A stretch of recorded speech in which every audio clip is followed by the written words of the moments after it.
Hello, everybody, and welcome to this week's episode of The Awesome with Cody. As usual, I'm your host, Cody, and today we are starting a brand new theme for September of 2021, and it is awesome horror movies. These are all going to be new ones that came out in the last year or so. Obviously, 2020 was not exactly the biggest time frame and release for movies, so a lot of these were delayed to this year, so we're going to talk about those. The movies we'll be talking about this week, we'll be talking about Candyman. Next week, I'll be talking about The Night House. The week after that, I'll be talking about Malignant. The week after that is Demonic. And the fifth week is actually up in the air right now of which movie it's going to be. There's a couple I have to figure out which one it's going to be, and I will talk more about that probably closer to that week or the week of. But anyways, Candyman. So Candyman is a direct sequel to the original trilogy of movies that came out starting in 1992 with the original Candyman. Then you had... In 1995, you had Candyman Farewell to the Flesh. Then in 1999, you had Candyman Day of the Dead. And then, of course, 2021 brings us the new Candyman, which is the fourth movie in the series, and is again direct sequel to the main one, the original three movies in the franchise. And of course, they're all based on a short story by Clive Barker called The Forbidden, which I believe you can find in Book of the Blood, Volume 1, I think. I could be wrong about that. I think it's in Book 1. Might be Book 2. I didn't pull it up to see what it is. But this is a movie directed by Nia DaCosta. She is an American writer, screenwriter, as well as director. She only has 2 movies under her belt as of right now, Candyman being the second one. The first one is called Little Woods. She wrote and directed that, part of the Sundance 2015 Sundance Screenwriters and Directors Labs. It's where a bunch of people put in a bunch of things that want to get made into, and she was one of 12 projects chosen for that. And then later made a short film version of it through Kickstarter, which then led to the feature-length film, which stars Tessa Thompson and Lily James. And then, of course, Candyman, like I said, she directed that, which should have been out last year, but, you know, COVID and all that fun stuff. So that came out this year. And then next year she has another movie coming out, which is called The Marvels, which is the sequel to Captain Marvel, which actually stars one of the people from this movie, which I'll go over briefly real quick before I talk a little bit more about the movie. So who is in this movie? Well, actually, I should say this.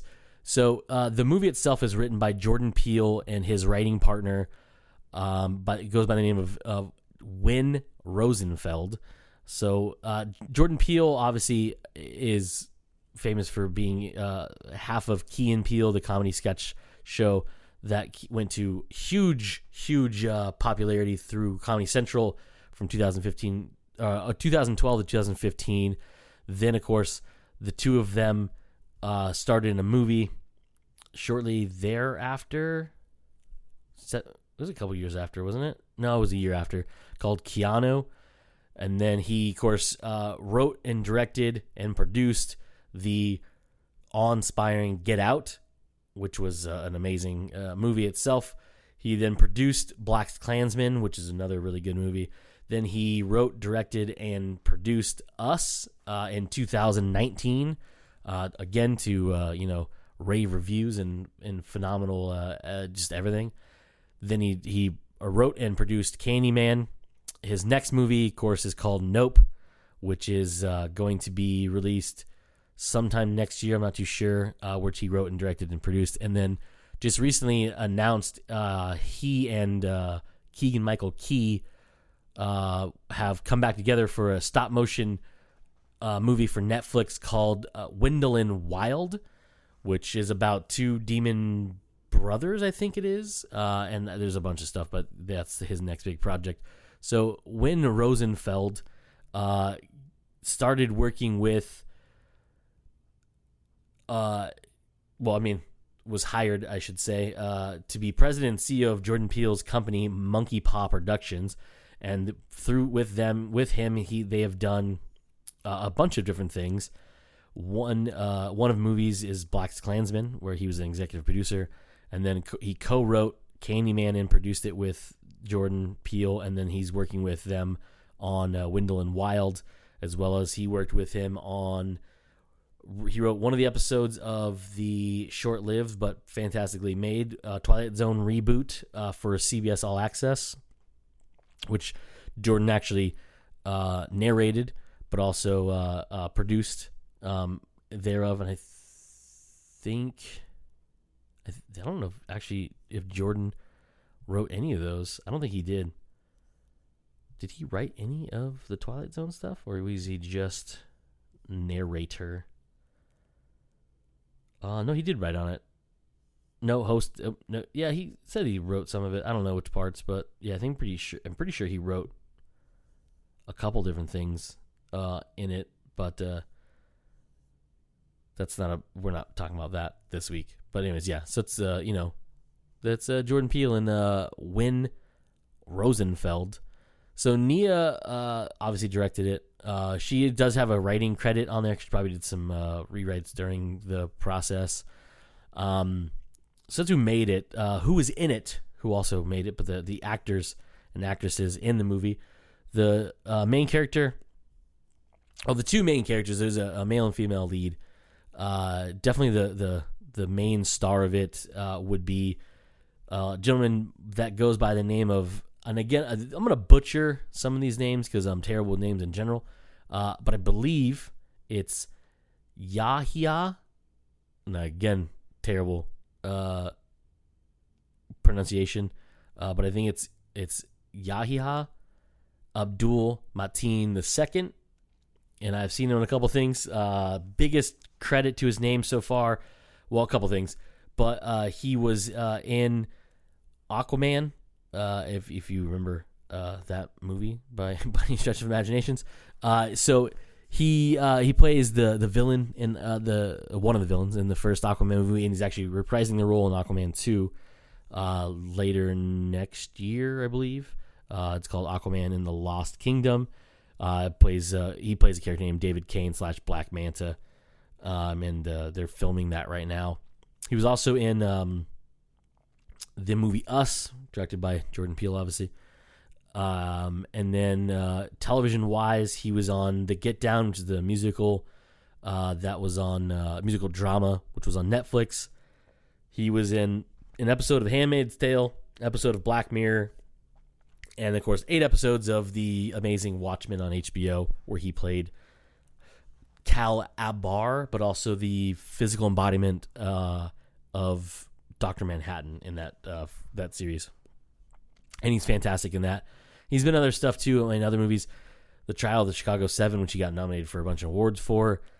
He's in the upcoming Matrix 4 movie called Resurrections, a movie called Ambulance, which is a Michael Bay movie based on some French movie that I have no idea about. He was in Baywatch, and then The Great Showman, and a couple other things too, but he's pretty awesome. Everything I've seen him in, he's really good in. So, he's pretty rad. Next up, a young lady by the name of, again, I'm probably going to ruin this name, but I think it's Tiana, I think is how you pronounce it. Tiana Paris or Paras. I'm not too sure if it's Parris. I'm not sure if it's Paris or Paris. I'm not too sure actually how to pronounce it. Anyhow, she has been in a couple different things. She's been in a lot of different things, but I would say her biggest things, and I actually mentioned earlier, is she's going to be in the upcoming Marvels movie called The Marvels, which is the sequel to Captain Marvel. But she's reprising her role that she debuted in WandaVision on Disney Plus as Monica Rambeau, and she was the grown-up version of the actress or the character from the first Captain Marvel movie, and of course the daughter of Captain Marvel's best friend from that movie. And she's now a superhero in her own right, that she got her powers in WandaVision, of course, in that one. and so on and so forth. Yeah, so I mean, there's a lot of she, like I said, Nia DaCosta is directing the Marvels, and of course, Tiana is reprising her role from that she was in WandaVision, so that's pretty cool too. So it's a nice little thing, and it just makes it's funny because both her and again, I can't his name every time. I want to say it differently every single time, but I believe it is Yahayi. I don't know. It's so weird. Abdul Mateen, as a lot of people, as I saw him listed in a lot of different things. He was in Watchmen, obviously based on a comic book franchise or comic book series, and then of course Aquaman. So dual different comic book franchises type things, and of course she was in WandaVision as well as going to be in the Marvels. So that's kind of cool there as well. Next up, we have Nathan Stewart Jarrett, who plays the brother of Tiana's character Brianna, and then and he's been in a bunch of different things. Probably he's a British actor, I believe. Yep, British actor. I have not actually seen a whole lot of stuff he's in, and I had to look it up to see exactly who it is, and I don't think I've seen enough to actually say that he's really good in a lot of things, but he's in a handful of stuff. His acting career only started in 2007, so I mean he's fairly new at that, and of course he's been in stuff overseas. He was in the reboot of Dracula last year in one episode. He was in Doctor Who for an episode, Generations, which I believe is still currently on. There was a show in England called Misfits, which I hear really good things about, but I've never seen. He's in that. And yeah, so on and so forth. He's been in a bunch of different things from what I saw since 2007. So, he's been in the business for 14 years, and I think he's done pretty good. I mean, he's really good in this movie. And so, check him out, I guess, if you want to. And then we have Coleman Domingo, who plays William Burke, and he's kind of the storyteller of this movie. He's basically the one that Anthony learns about Candyman from. He's telling him all of the stuff that's going on. And Coleman Domingo, probably best well known for his role, continuing role. Actually, I shouldn't say just his role. His continuing role as Victor Strand in the Fear the Walking Dead on AMC. He was a guest star in season 1, and he's a main character from season 2 and on to present day. And he also directed a couple episodes. He's been in 4 different versions of Law and Order. He was on Nash Bridges. Let's see. He did a voice on American Dad. He was in an episode of Twilight Zone, which is, obviously connected to Jordan Peele. Movie-wise, probably his biggest role. He was in 42 with Chadwick Boseman in 2013. Let's see, what else? Big movie-wise, a lot of roles in a lot of different things. I don't know if I know. Most recently he was in Without Remorse, which was the Tom Clancy movie starring Michael B. Jordan came out on Amazon recently. So that's cool. He's been in a lot of different things over the many years he's been acting, all the way back to 1995. Done a lot of stage stuff too, a ton of stage stuff. As of recently, of 2019, probably because of the pandemic, probably ended that. But yeah, it's Coleman Domingo. It took me a while when I first saw him in the movie to realize who he was. I was like, dang, that's the dude from Walking Dead, or Fear the Walking Dead. But yeah, so he's pretty rad, and he's really good in this movie too. Next up, we have Vanessa Williams. Vanessa Williams, she's been in a lot of different things. Probably most popular roles or most well-known roles. She was in New Jack City. She was actually in the original Candyman, and she's reprising that role in this particular film, and it's pretty awesome. She was in American Horror Stories this year and last year's? No, maybe it's just this year's. I don't know, I didn't look that up. But she's been in a lot of different things over the years. She was in Soul Food on, what channel was that? Was it Showtime? No. Who made Soul Food? It was Showtime, wasn't it? I should look that up. I didn't pull it up. I want to say it was Showtime. Yeah, Showtime. Here it is. I clicked on it. Yeah, so, I mean, she's been in a lot of things. It's Vanessa Williams. She's been in a ton of stuff over the years. And she's Melrose Place. She was in that. Been in a lot of different things. She was in Law and Order. She was in who's never been in Law and Order, really, if you're an actor or an actress. There's a ton of people who've been in and out of those in at least one episode. She was on Chicago Hope in 1996 for 6 episodes. A lot of different things she's done. A lot of television movies and stuff like that. So, it's Vanessa Williams. Next up, but not least of all, is Tony Todd. Actually reprises his role from the original Candyman, and pretty cool in it. Tony Todd, of course, hugely popular actor, has been in a shit ton of things all the way back to 1986, I think, is when he got to start in movies. I don't know about television. Was he in television before that? Nope, 87 was his first television role. In 1987 was Simon & Simon. He was in an episode of 21 Jump Street. He was on Night Court, MacGyver, Matlock, Cop Rock, which is dope. He, television-wise nowadays, probably is, I mean, he was on 2 episodes of Deep Space Nine. I say nowadays. That was like in 1995, 1996.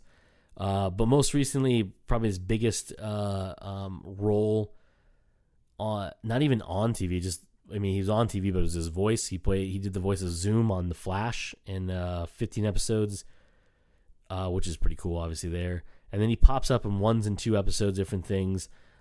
He was on an episode of The Orville, which, hopefully he will be coming back and doing more. Like, that show will come back eventually someday. Maybe not, but that's not here and there. He actually did a voice of Scareglow in 1 episode of Masters of the Universe Revelations, which is the new show on. Don't be confused. There's 2 different He-Man shows on Netflix. One is out already, written by, and I don't know if he showrunned it or not, but Kevin Smith was a big instrument on that one. More of adult-ish kind of take on it. But he was in that. He did a voice on that one. He was on an episode of Riverdale. He did a voice of 2 episodes of Be Cool Scooby-Doo, which I don't even know what that is, but it's a newer, from a couple years ago. But yeah, he's done a lot of voice work because his voice is very iconic. He was on an episode of Psych, which is always a benefit in my book. So yeah, I mean, a lot of different things. He was a CIA director in Chuck, the television program. 10 episodes of that. But yeah, Tony Todd's awesome. He was in 24 at one point too, I think. But yeah. And of course he played the kind of character that again, he has this like the voice he has and this like huge stature of a human being that he is. He was in the Final Destination movies as William Bloodworth, which kind of explains the rules of Final Destination to people. But yeah, and he did the voice in one of the Transformers movies. So he's done a lot of different stuff. So that's Tony Todd. He's pretty awesome. Oh, and Sushi Girl. Go watch Sushi Girl. That movie's fucked up. Yeah. So Candyman, this version of Candyman is cool. It's super dope. I enjoyed it a lot. It's very violent, so if you're squeamish about blood and gore, it's not like overabundance, but I mean, when they do kill people, they kill people pretty violently. But it has a really good tale. Kind of retells the story from the originals, but puts a new light on it and obviously more modernized version of it, and has a lot of excellent storytelling, and the pacing of the movie is fantastic. It's suspenseful. It's very spooky and scary. The visual effects are pretty top notch, the way they do things, and they make him much more of a boogeyman in this movie than in the previous ones, where he's more exposed in real and things like that. In this, Candyman is not really ever seen directly. He's only seen in reflections in the mirrors and in windows and things like that, and it's just a really spooky way of doing it, and a lot of cool special effects around it. So yeah, that's about it. I don't want to spoil too much about it because it's a pretty cool story, and like I said, it's a direct sequel to the other movies, and it's really building on the whole thing, the whole premise and everything about it. It was pretty cool. So check it out. It's in theaters now. I think it's only in theaters now. I don't think you can watch it on streaming services just yet. But it's Universal, so eventually it will show up on... Universal is Peacock.